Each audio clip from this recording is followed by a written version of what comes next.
All right. Hi, everyone. I'm Vivian from MBA House. I'm the director of admissions. And yeah, I'm super excited to be here today. We have selected some profiles from GMAT Club to share with you guys also about different styles here. We're going to see what are not only handicapping the chances of these candidates, but also talking a little more in detail about how they could go by improving their application. So also feel free to send me your questions. Maybe it's relevant to that profile, or maybe no, it's just something you want to know. So sure, this is supposed to be an interactive session as well. Okay. So great. Let's just dive into it and let's see what we have. I haven't really gone through these profiles very well, so I'll study it with you guys and to give it my first impression. So first applicant we have, so it's an East Asian male, 31 years old, works in oil and gas, has done business and finance. I suppose that was his undergrad, 7.7 out of 10 GPA. So it's an average GPA, nothing too incredible, but also nothing that is in itself a red flag there. GMAT a 710, so I suppose this is from the old style GMAT because he's planning to retake. Nobody would retake the new GMAT Focus with a 710. And then let's check work experience. So 6 years of managing projects and bidding projects, 2 promotions in the oil and gas industry, and his international exposure comes from handling, most likely interacting with clients from all over the world. Okay. Okay, so yeah, I've just see something here again in terms of this guy being 31 years old and 6 years of managing project. I don't think 6 years is his whole experience. If it is his whole experience since graduating from college, we most likely have to explain a gap here, right? Because the mathing for me in terms of like age to time of work experience. But if it's project management 6 years experience, I would first of all be curious to know what this person has done, most likely right out of school. Right, so what has been the career progression leading on to going to work in oil and gas? Has that career progression been coherent for his career, or is it a little scattered with, doing different things, tech, finance, it could be scattered all over the place. Finding about that coherence would be important here to determine a few things. So let's, wait. No, I didn't mean to do that. In terms of post MBA work experience, so short-term goal is to become a portfolio manager at a renewable developer. So he wants to stay in the energy sector, which seems fine. Long-term goal, come back to his country and help transform the energy sector from oil and gas to renewable. So participate in more of that change. I would be interested to know what country specifically we're talking about here, to see how developed the renewable energy is in that sector as well, and what kind of has been the policies that have been going on. For instance, I work with a candidate in Europe that is in the sector, and in Europe, they're at this very interesting point in policymaking in energy where they're really converting to renewable energy in a very, very strong fashion. So it would be interesting to know. And why that? Well, that would be a long term. I hope it's not a long term, because this is happening right now, right? So again, in terms of keeping this application and career intent fresh for business school, it would be interesting to see this long term goal actually evolving within the next 4 to 5 years at most. Extracurriculars. So Oh, certification. So he has the project management certifications there, which is kind of expected based on his background so far. Volunteer at the Red Cross, captain of a soccer team at work, regular blood donor. So I wonder here in terms of the Red Cross and being a regular donor, I do think that these two things might be associated. I would be interested to know more about what that volunteering experience entails, how frequent it is, of course, and captain of his soccer team at work. That seems like a good story to tell, because it's not, we see a bunch of profiles where you have people that obviously engage in sports during their undergraduate degree, but then sports, when they start working, kind of gets kicked a little to the side. I have this candidate. He interviewed for Stanford and Wharton.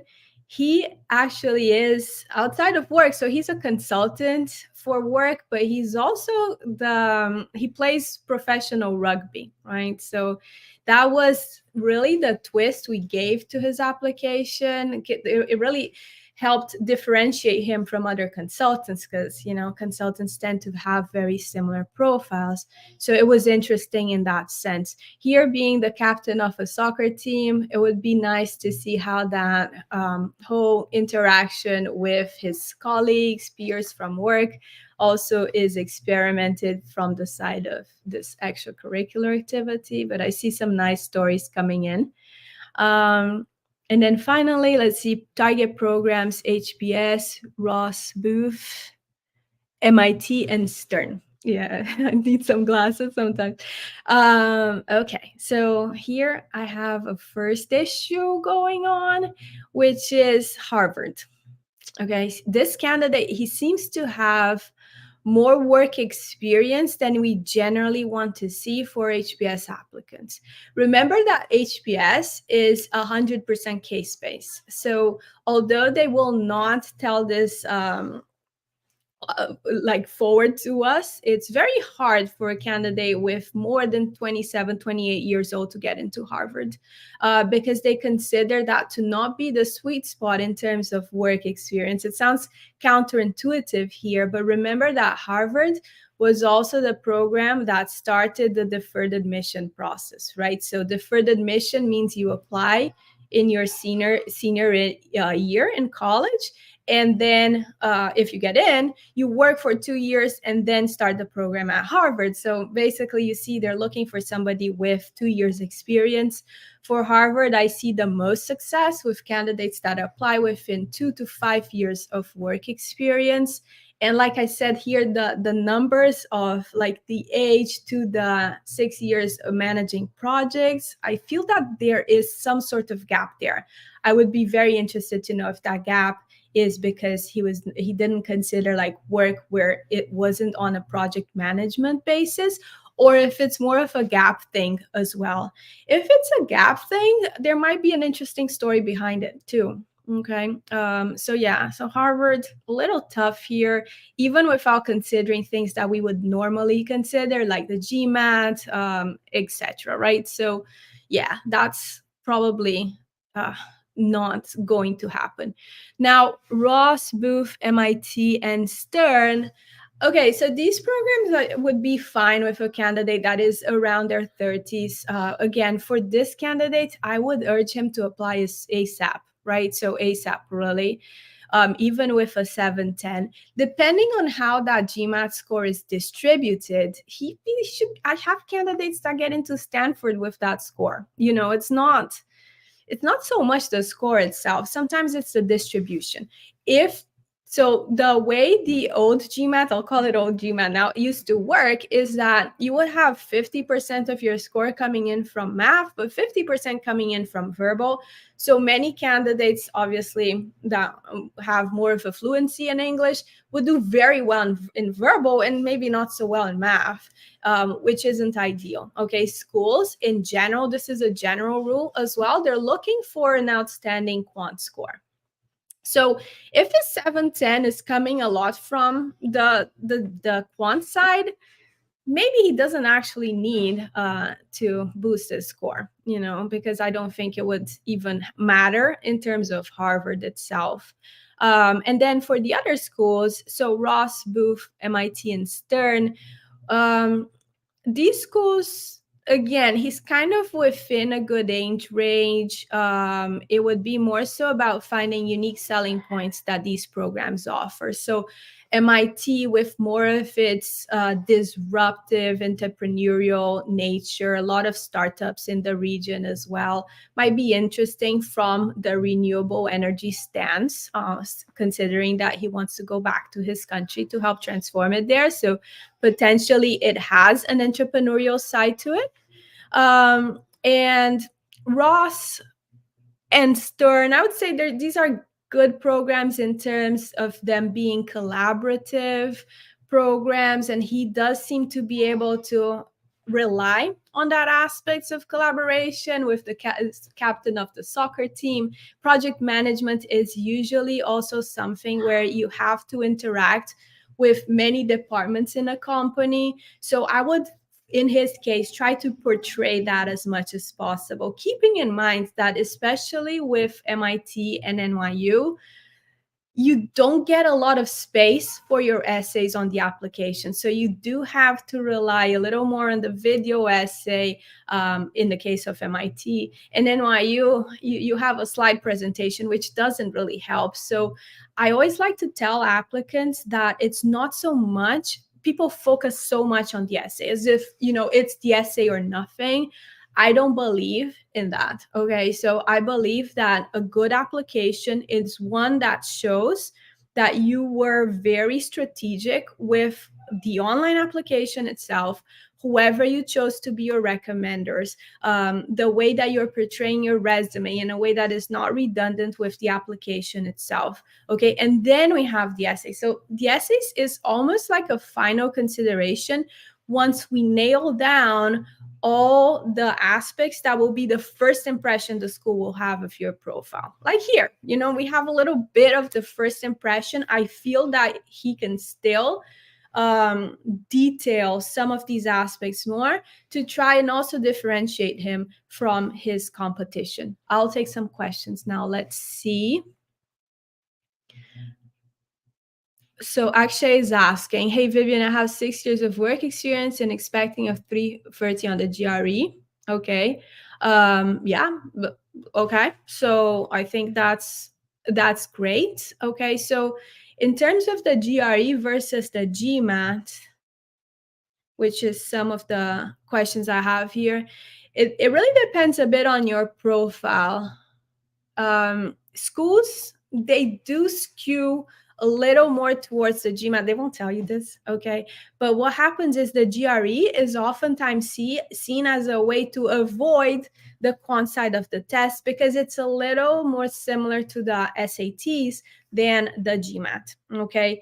The way that the GMAT is structured is, I would say, a little more abstract. So even in the quant side, and now we have the data insights really reinforcing that aspect, it's more so about being able to come up with abstract solutions to problems. So schools like seeing that. Okay, but if you get a super great GRE score, and again, one that is because the GRE score adds up quant and verbal as well, having the good side on the quant might make the difference there. Okay, I have a case here that I remember having a GRE score I want to talk about that is kind of similar to yours, actually. GPA 6.18, my bachelor's in BTech in tips to cover my low GPA. So yeah, I mean, so this is standard. Okay, this is something that any admissions consultant will tell you. So the only way to mitigate a low GPA, like in your case, is by really excelling on the test. So I would say you have to reach higher than a 330, ideally be in the close to 337, 338 in order for that to be in the 90th percentile there. Okay, so that's really the way. But again, no single one aspect, be it the GMAT, GPA, essays, no single one aspect rules you out. with exception here, which with what I mentioned about Harvard. Okay, I've had candidates that were 30 on the year they started in Harvard, but it's not the typical candidate. I would say that 80% of the class will skew more towards the lower side in terms of work experience there. Okay. So yeah, but you still have some time to improve that GRE if you have to. So let's see what VJ is saying here. I have 2 years of experience in law with a GMAT score of 720. Great. And yes, you excelled in, you have a great GPA there too. So the score is convenient as well. I suppose that is the score on the OGMAT as well, VJ. I would say in terms of the score, again, you may not have to go any higher. It's more so about the distribution, making sure it's more so again on the quant side than the verbal side. But rule of thumb, like I said, I've had candidates apply and get into all these schools. So Harvard, Stanford, Wharton, like the very top in which we expect the highest GMATs, with like something around a 700 to a 720, it's still perfectly doable. Actually, has worked on a IPO. So yeah, great. Actually, it's more about understanding, like if you have some schools that you intend to apply to specifically, then I can help you. How do you select a recommender? So to answer Kunwan's question on how to select a recommender, again, think of this as adding value to your application as a whole. Okay, so some schools you will be only able to use one recommender. Other schools you're able to use two. Usually with the ones we use two, we use the same one that we would use for the one. And then the second one is showing a little bit of a different perspective of who you are, right? So I would try to keep your recommendation letters to professional letters as much as possible, unless you're doing a deferred admission, and then it would be fine to reach out to a professor. But if it's not deferred admission, stick to professional letters. I don't like using peer letters as well. I prefer it to be somebody that is always superior to you in the hierarchy of your work. If you can't use your current supervisor, or if you don't even want to tell your company that you're applying, that's fine. Schools get it. What you can do is just ask for your previous employer to do this. Okay. Also, if you want to use a professional letter and you have a mentor, you have somebody that has helped you throughout your journey, that should be a good second letter as well. Okay. Usually in my first brainstorm meeting with a candidate, we go through the different options of who they could use there. But I would say, again, these are best practices in terms of who you should start looking at, and potentially reaching out to them, see if they would be willing to do this, because sometimes it's not a specific role, although it's always good to have a supervisor, okay, because schools will ask you to explain why you didn't choose a supervisor, either current or somebody you've worked with in the past. But start reaching out to your network, see who like the contenders are for the letter itself. So let me see. Sorry, I'm just following the order here. Growth is asking how much work experience play a role during the GMAT application. 2 years is good. Yeah. So you start to be eligible at 2 years. Okay. So then it's more so about how you compare to your competition. I do not agree with people that say, hey, you need to have more time of work experience to make the most of the program. That's not true, because a lot of the MBA program is about recruiting, so being accessible to opportunities. And the sooner you get these opportunities, the better it is for your career. Okay. So 2 years, I think I'm answering VJ and growth at the same time here. 2 years is a starting point. For schools in the US, it's what you need, really. Okay, so it's the starting point to be able to apply. More Kunwar is asking, is there more weightage on quant compared to verbal and data insights?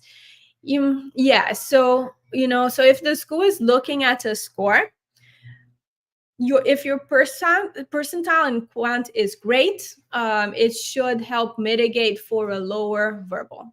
Okay, from that side. Keep in mind that the data insights, it's a new section. I've started the so at MBA House, I also give the classes for the data insights. It mixes a little bit of critical reasoning and a little bit of math, right, within that section. So the way schools will evaluate this, again, now putting on my admissions committee hat, is still up in the air, right? So for sure, take make sure that you get that quant score in, and then reevaluate in terms of the rest of your application if you need to improve your score overall. Okay, I need to keep moving here, guys. I'll get to more questions in a little bit. So second one that I have is 29-year-old male, Indian, in technology, product manager at the top Indian IT company. Nice. Okay. So his bachelor's in science and engineering was not a great average, right? So it's like average. I would be interested in knowing what school he went to, because again, sometimes some schools inflate their grades, right? So even Harvard, don't let them hear me. I went to Harvard. They inflate your grades, okay, but other schools don't. So I would be just interested of knowing what school is this, so that we can compare. Because remember that your direct competition are people from usually your home country, or at least the country you're applying from. That tends to be your direct competition, your industry, and etc. Okay, even gender. Okay, it plays a part. Okay, so outstanding GMAT. Okay, so nothing there. I can't even say, to get that score, it's because you did well in all the sections. 6 years of work experience. Okay, so this one, you see, it's a little more consistent to have 6 years of work experience at 29. And he did an engineering degree, so he probably took 5 years to graduate. Senior manager, nice. Manage a team of 7 product managers, nice. So this candidate has consistent leadership experience at a recognized company, apparently. So manage a suite of products with annual recurring revenue of 100 million, I suppose, dollars. Exponential growth, back-to-back promotions in the past 3 years. So international experience. Oh, okay. So he was supposed to work in the UK, but due to COVID has been working from home. So I wonder if that means India. But yeah, so he collaborates with teams in the UK and US. That's fine. COVID really disrupted things for everyone. And that's fine. I would be interested in knowing kind of what are the next steps in his company if he would, in fact, start working in person in the UK. That would be nice too, adding that international experience to his profile. Post MBA goals, he wants to go to consulting. Okay.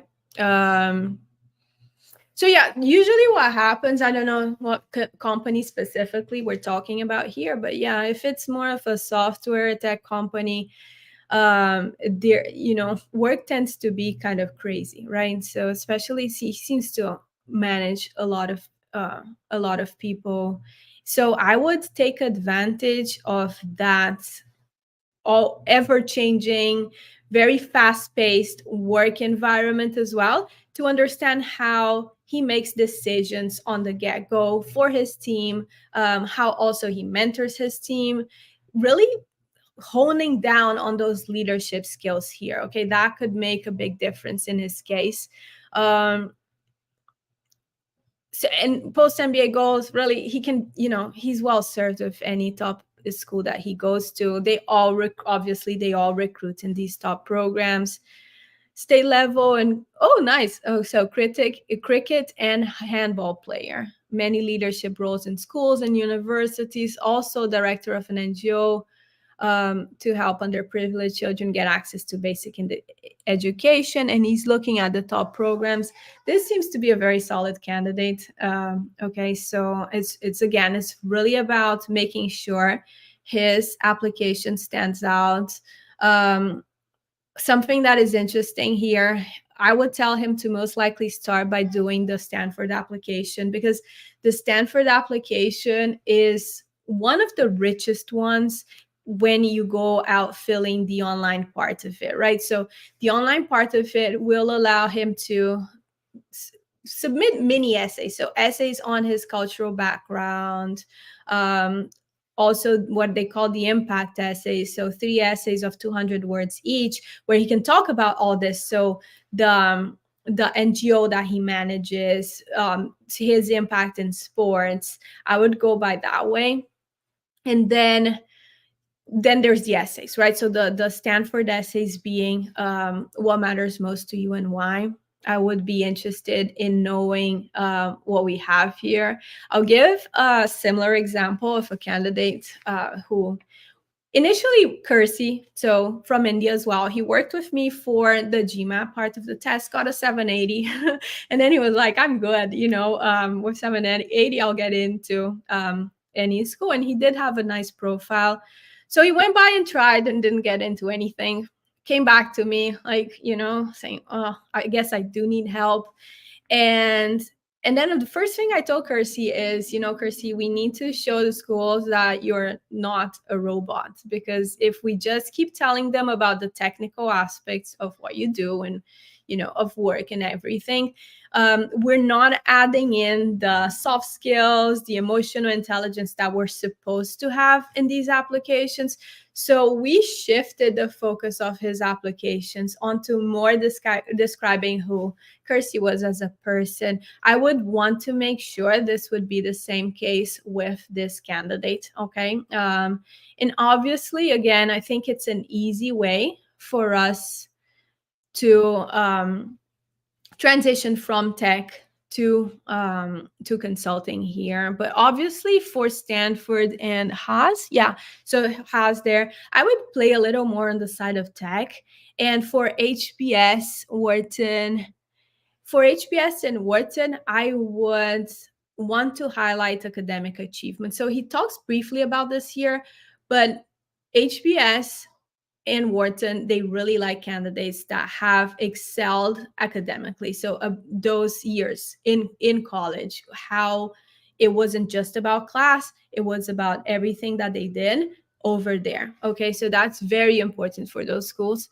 Then MIT and Booth, because their program is so flexible and their essays just allow you to elaborate as much as you want, it's an easier and more flexible application for us to be able to highlight these different points.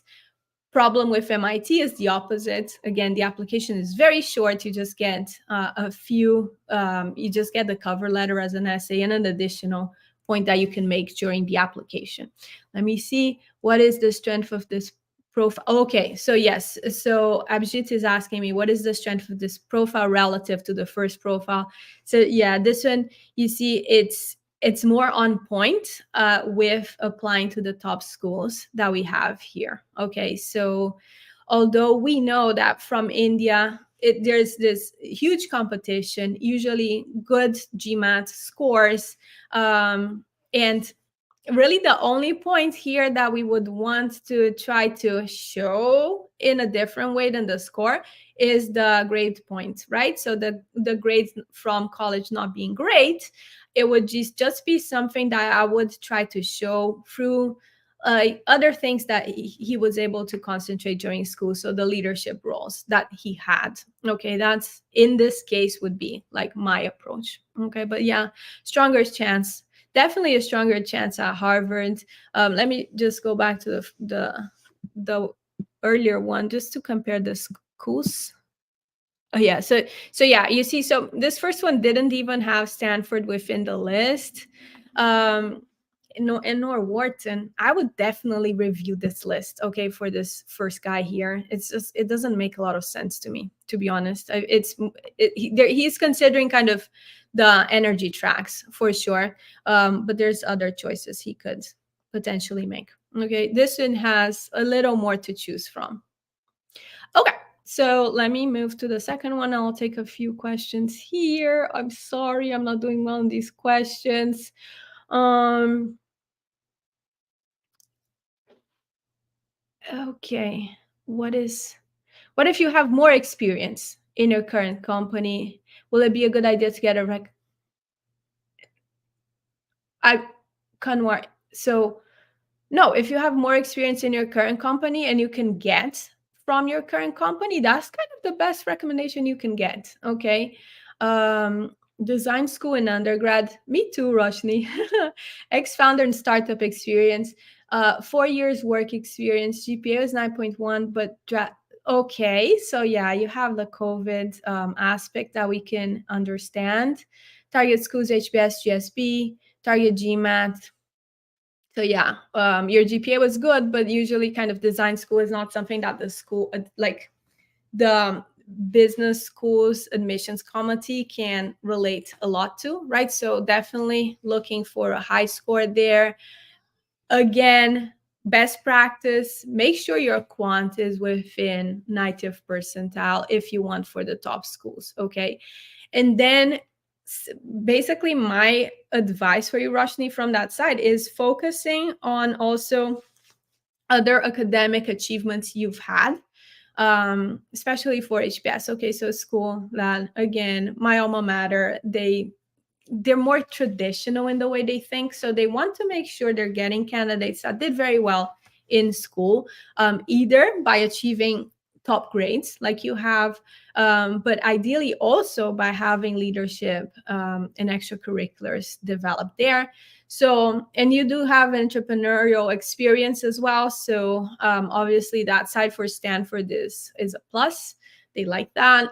Okay, I would consider potentially MIT as well. It's another school that does want to have people with this more of this entrepreneurial mindset as well. Kanwar says, if I have, okay, so I did this recommendation. Okay. Would you, person with 13 years of work experience and God, look at the Sloan Fellows, right? So the MIT, Stanford, USC, and LBS, they offer programs that are MBAs, basically, but they're 1 year long and they're for mid-career professionals. Amit, I would like to request evaluation of profile. Have 11 years of experience, 5 years managerial experience. Okay, so Amit, same thing for you. I would recommend. Oh wait, and Badia as well. Okay, so Amit, Badia, you're all like within this mid-career engagement, right? So I would consider a few different things. So one of them would be if you're targeting the US. So the programs that MIT offers, it's called the Sloan Fellows. Look into that one. It requires 10 years of work experience since you graduate, right? The also Stanford, it's called the MSX. MSX requires 8 years of work experience since you graduate. Both these programs, you get a double network because you're taking classes in parallel with the students doing 2 years, and you participate of all recruitment events. You have all the same perks, all the same financial aid perks as well. So definitely consider those for the US. There is also USC has the same program. It's called iBear. But usually kind of obviously in terms of a brand, I think Stanford and MIT would be my goal there. Okay. So, and then if it's Europe, so London just launched their 1 year program. So because their 2 year program you could do in 14, 18, or 21 months. So schools in Europe, they tend to have candidates with more time of work experience. So you're not really excluded from any full-time program over there. But LBS also has this mid-career option, which is also called the Sloan Fellows because it's a partnership that they have with MIT and Stanford as well. Okay, so those would be like where I would start looking. I do not typically recommend executive programs because executive programs require you to keep flying. Which is not necessarily convenient. Some people just want to be able to focus and stay a year working, studying full time. And also because executive programs typically do not have any scholarship money. Financing is a little trickier too, okay? And it's not super focused on recruiting either. Annika. Okay, I'll take a few questions in a sec. Let me keep going through these, and then I also should have a little time on the end, I expect. So let's see. This is profile. What? I skipped one. Yes, here. Polish, living in Dublin, Ireland. Bachelor in actuarial science and financial studies, so accounting. CFA level 1 completed. Nice. Gym. Oh, okay. So he took the focus. So 695. Yeah, super, super high score on the focus, which is nice. Super GPA, which is excellent. Work experience, 3 years of work experience, and targeting the US. Okay, so let me just read his work experience. So, works in a large property and casualty insurance company in Dublin. Primary role is a reserving actuary with reserving experience in commercial and personal lines, no international experience. I mean, is it no international experience? Because if you're Polish, but have you really lived all your life in Dublin? I would just be interested in knowing. Or if, if you studied in Poland or in Europe, usually it's with the Bologna Treaty, you can study in many different countries. So I would just wonder if, if it's actually no international experience here, because if you did most of your academic life in Poland or elsewhere and then moved to Ireland to work, it still looks like international experience to me. And targeting the US. So that's the thing. Okay, so now we're looking at a candidate that fits into a certain ratio that is a little less competitive than our previous two, right? So East Asia, Indian candidates, they face a lot of competition to study in the US. Whereas a European candidate with an outstanding GMAT, I could make this work for a top program. What I'm missing here, and I see kind of like downsides potentially of his application because you haven't really expanded on this, or he or she here, is what are the extracurriculars? What are the passions of this person? What do they do outside of work? And since their work seems to be quite technical, what are leadership examples that we could give to about this person? So I'm just curious of knowing them more on a personal level, because apparently from, again, those best practices, things that we want to see on a first impression of an application, this candidate is within a good range of work experience, within a obviously awesome range of scores, both for their GPA and GMAT. The fact that they graduated top of their class probably is indicative that they've also participated in more on this academic side, which again would be super important for Harvard Wharton specifically. And I'm also interested about kind of what the goal is here, right? So the goal would potentially help define better what these top schools would be, what this person plans on doing next. Okay, let me take some questions. Let's see. Oh, I'm at Aniket. 3 years of experience with investments in a micro VC. Okay, so you work directly with the leadership in the company, investing 25% and lead a team of 2 analysts, good GPA from a mid-tier college. Yeah. So does Aniket continue on this question? Score to target. Yeah. So a micro VC here, where the advantages of working at a startup is also the disadvantage, right? So first off is understanding how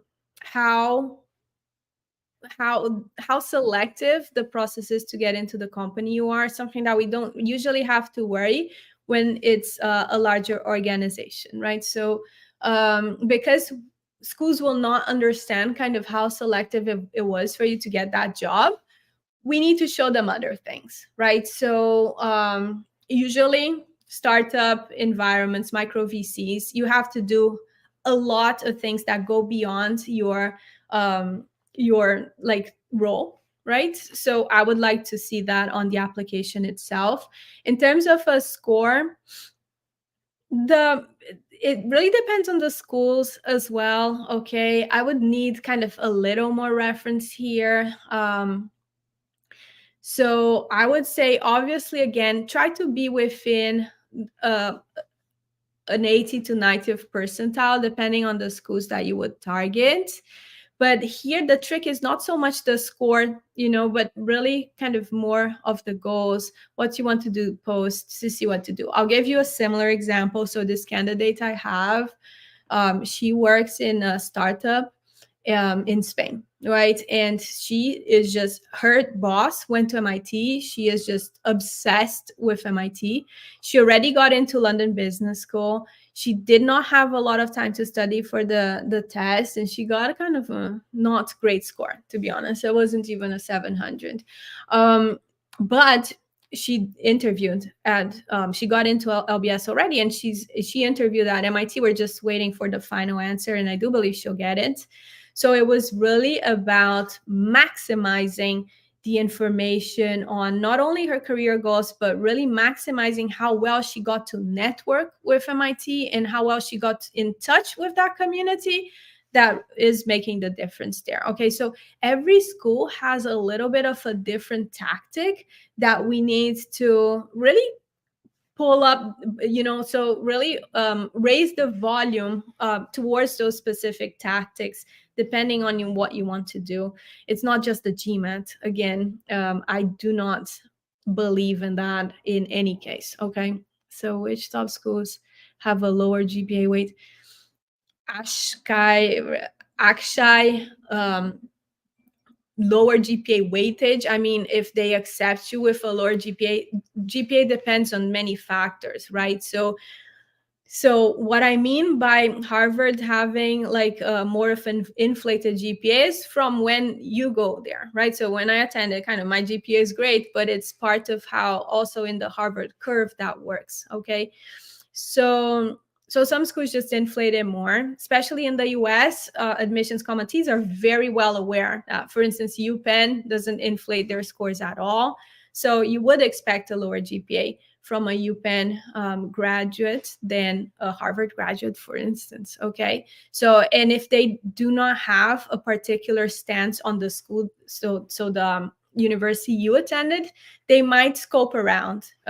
It's very common for the admissions committee for international candidates to work with a current student, a second year student that might have a similar profile, and just to kind of get the impression of how that works. Okay.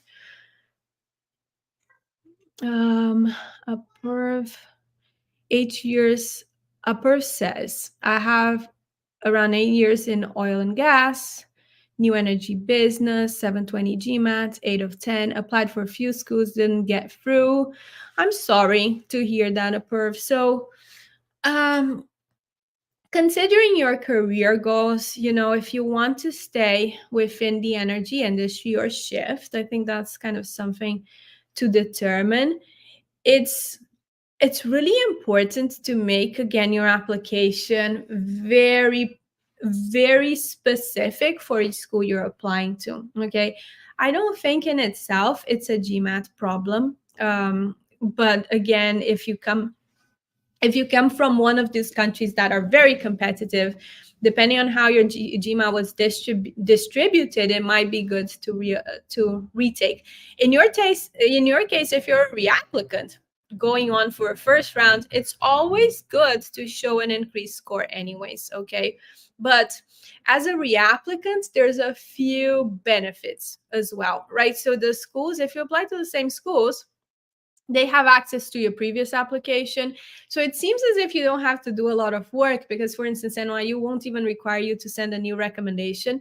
I would always still consider this as the same amount of work, and send those extra documents in, really focusing on how you have enhanced your story in this last year. Okay.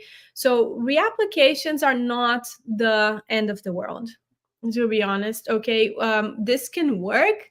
It's just about being able to factor in what were the negative or the sides that really didn't make you stand out on the first time around, and shift the perspective to the admissions committee now. Okay, and really showing them that you took your time throughout this year to get to know their program, get to know their community at a more kind of precise level. Okay, let me see. In time, I need to move to.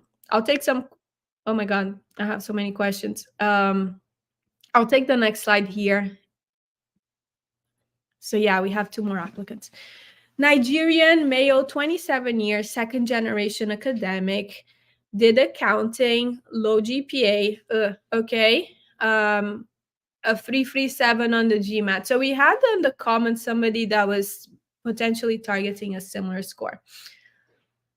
First thing that I have to say up to here, okay, so this person comes from a accounting background. So they're used to working with numbers. So as an admissions committee person, my first kind of question here is why the GRE? Why did this person choose to take the GRE? My second point is that a 337, depending on how the score is distributed, it might also not mean that his quant score is in the 90th percentile. So I would be interested in seeing the score distribution as well. If it's coming a lot from verbal, to be honest, I would just retake the test or do the GMAT instead. Work experience, so in fintech. So yeah, I wonder if this is in Nigeria. Okay, so which would be interesting. So out of just without saying anything, candidates from Africa, they are at a certain advantage because Africa is underrepresented in all these top schools, right? So Stanford, Wharton, Kellogg, Harvard, the percentage of applicants coming from Africa is around 5%. So they do want to see those numbers expand. So we are at an advantage there, which most likely, if his GRE is balanced or is good on the quant side, he should be fine with this score for the schools that he's targeting. Okay, previous occupation, portfolio management. Okay. Oh, interesting. So he has an online retail store that has a revenue there per year. Wants to work in social impact and become a social impact founder. Very nice. Okay, so considering those post goals, I'd say Stanford is. I'll definitely bet on Stanford here. Also considering that Stanford and Yale, so they both offer this option. If you go work on the third sector or with social impact, they will actually forgive your full tuition. You don't have to pay anything when you finish the program, which is amazing. Okay, so I would potentially try to work this story into the side of social impact in Africa, in Nigeria, or in another country, if this is possible, and if this is a goal that this candidate is working for. I don't care about his GPA here, to be honest. Okay, it's not what is going to make him not get into Stanford. It might not make him get into Wharton, though. Okay, because Wharton, unless this candidate also kind of considers the Lauder program as something that they can do in parallel with their MBA and then focus on Africa as a region, then it could potentially work. Again, this application, what I would do would be a little more focused on to understanding these more like soft skills that this applicant has.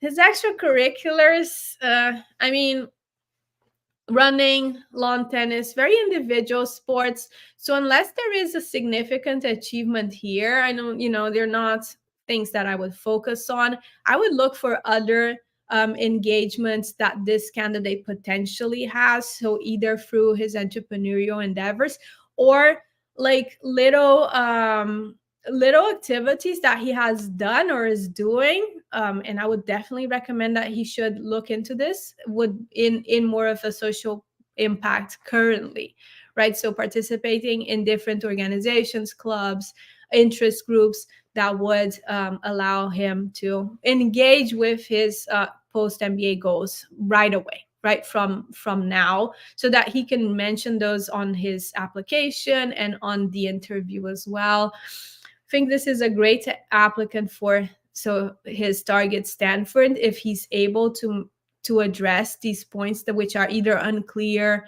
or not that strong. Wharton, if it's a lauder combination here, yes, but if it's not, if he doesn't want to do a lauder, I wouldn't say this has a much of like a super shot at Wharton, except for the demographic itself. And then Kellogg, yeah, I can see Kellogg working. I would just be interested in understanding a little more about this as well. Why Kellogg? So what is it about the program that attracts him here? I would be considering MIT has before Kellogg, potentially based on what we have in this profile. Okay, so I have one left. I think I can take a few questions. I have 5 minutes. So is it good? Okay, wait, I have to go back. What are the top MBAs for 24 MBA with a score of 645, 3 years of work experience? Siddhant, that score, work experience, so you have what, like 3 years of work experience, 2 years? Really? Oh, 3 years. Sorry, I now see it. 3 years of work experience. You could be considered at any top program. It would again depend more on what are like the key differentiating factors that you're bringing in. So, either from work experience, academic participation, or what you want to do post MBA.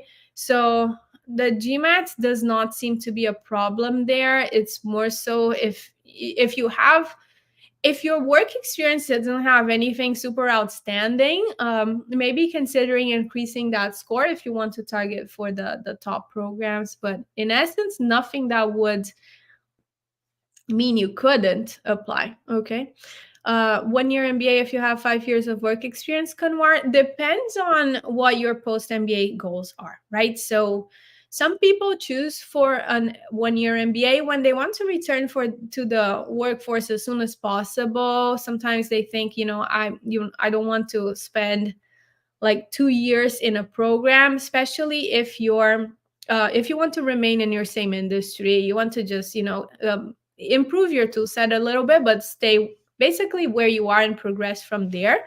That's fine. If you want to pivot, a 1 year might be a little too short to pivot, especially if you don't have any experience in the industry you want to shift over to. Okay. So hope that helps a little bit. Also, it depends on region, because if you're looking at schools in Europe, for instance, most of them are 1 year programs. So 1 year or a year and a half. So you may not have that choice of actually going for a 2 year if you want a European school, or if you're mostly targeting to stay in Europe post MBA. 3 years experience, CFA, CFB cleared, led investments, worked. Oh, I think I did this one right. So Aniket, Amit, 34,685, GPA, 11 years experience. So Amit, I would, yeah, Amit, for you, I would say that your choices are good for LBS, IMD, and INSEAD. If you want your own business venture, LBS and INSEAD are great choices. Kellogg 1 year, yeah, you have too much experience for that program. To be honest, it's not something I would go for. Continuing, Siddhant. Okay, so Siddhant, you seem to have a lot of good extracurriculars there. Being able to tie in that nicely to your application in an elegant way could help enhance your chances at schools that are looking more for candidates that have an additional, uh, personality or quirk in there that we could add. So Your example brings me back a little bit to what I was saying about that rugby player that is currently waiting for his decision at Stanford.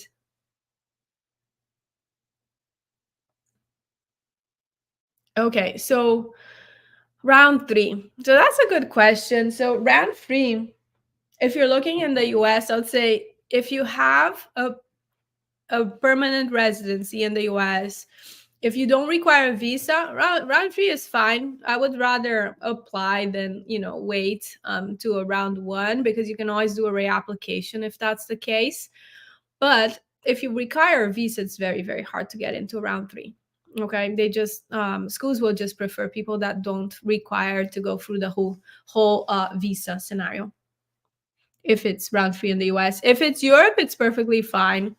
You're fine to do it. So then I have, wait, Manav, can I get into Stanford with a low GPA? With a high. So, short answer, Manav, is yes, you could, if you have a good explanation for that very low GPA, right? So 2.3, if it's out of 4, that's considered a very low GPA. I've had candidates that had that actually happened for they had a problem of illness during their studies. So you need a good explanation for a very low score, okay? Or else it's very, very hard to get into the top 3, because they'll just choose somebody that has a better GPA and a good GMAT, okay?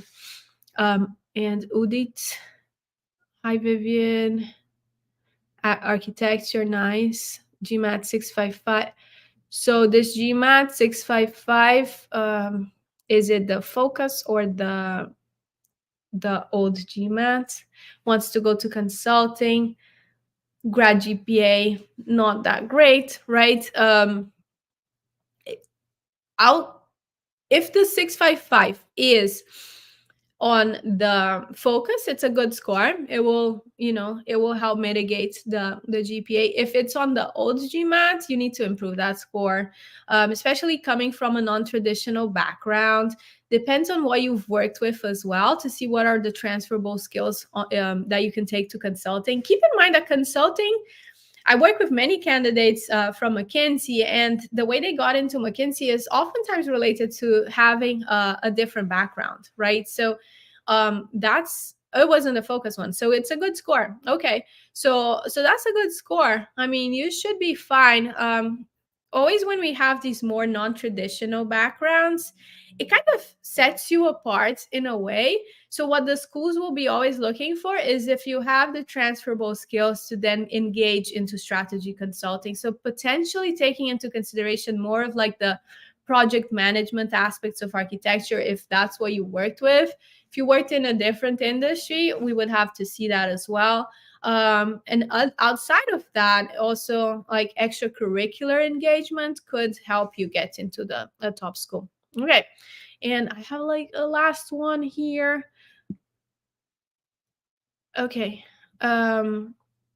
So American female, 26 years old, white. So women, it's something, they're always in a certain advantage, to apply, because programs are always wanting to increase the number of women students as well, and female students in their schools. So Wharton has today 50-50, right? So but other schools have not quite achieved that yet. So they're always looking to improve. So it puts you at a certain advantage. When I say an advantage, it means that usually you don't need like a crazy GMAT score. She has a great score already, so that's also good. Oh, and she has a very good academic background. So she's done business and political science, top 40 private uni, great GPA, cum laude, dean scholarship, awesome. Work experience, 1 year decision scientist in a global marketing agency for auto and telecom. Okay, so she doesn't have much work experience apparently. So, scouting operations analyst at a high profile NGB. So, one of these like NCAAs or similar, managed 2 or 3 interns. To pivot to venture capital, focusing on investing in a female and minority. businesses, okay, which are obviously underrepresented as a in the industry itself, right? You have very few like VCs that are led by women and minorities, so that's always a good point to want to expand. Member of LGBTQ nonprofits, associate boards, and lots of sport events volunteering. So I'm just kind of curious here, why does this person like shift away from sports, or is it something she has been doing in parallel? If she shifted away from sports completely, I think like kind of she lost a little bit of the panache, let's put it like that, of her application profile. If she does it in parallel, I would definitely explore that side. So usually like sports related. So we have athletes that apply to business school, and often because they're retiring from sports and they want to engage more in other kind of more managerial aspects still in sports, or potentially other businesses. Um, and as long as they have a good score, that's perfectly doable, even with the top programs. And she does have she does have that score. She does have that. So I would just, if possible, like thinking about this applicant as a whole, if it's possible to explore more of that side in like sports organizations, I think she has an excellent shot at all the schools she's looking for here. I would, and if she got a scholarship as well, always enhance that. For instance, I had this candidate from Peru, Catherine, and she had scholarships throughout her life. She comes from an underprivileged background, but because of that as well, and obviously she had a good score. She had a 720 on the GMAT, and she had a nice, okay, career progression, nothing like exceptional. But she got into most of the schools we have on this list, but more incredibly so, she got into Yale with a school scholarship, a full scholarship there. So that's where she's at today. Okay, so yeah, this is a nice profile. It's just more so about understanding if we're diluting the strength of it with her work experience, or if we're able to really focus into that and target it into her goals, potentially linking sports to the VC side as well. I would try that. Would make it a little more different than what we have here. Okay, last questions. Background: engineer, great GPA, so the 700. So okay. Work experience 11.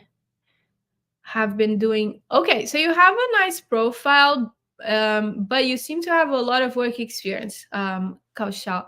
So I would potentially look into the Stanford MSX and the MIT Sloan Fellows program, because you're more there in terms of the work experience time, so more like a mid career um, program rather than a 2-year program.